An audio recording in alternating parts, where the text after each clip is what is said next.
Welcome to the channel. Today we will explore how to manage notifications in the Bluesky app efficiently.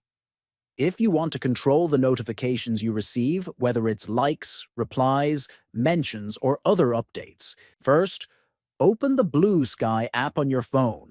Once you're on the main screen, look at the bottom of the screen and tap on the notifications icon.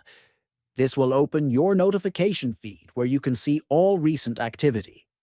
Next, to manage your notification settings, click on the Settings icon located at the top right.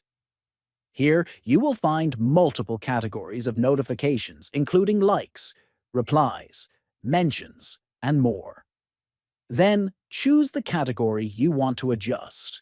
You can turn off push notifications entirely for that category if you no longer want alerts, or you can also disable in-app notifications while keeping push notifications active.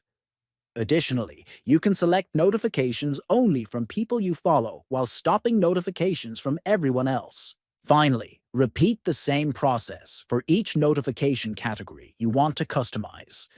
By doing this, you can ensure you only receive the alerts that matter most to you and reduce unnecessary distractions throughout your day. Don't forget to subscribe to the channel, like the video, and share with your friends. Thanks for watching.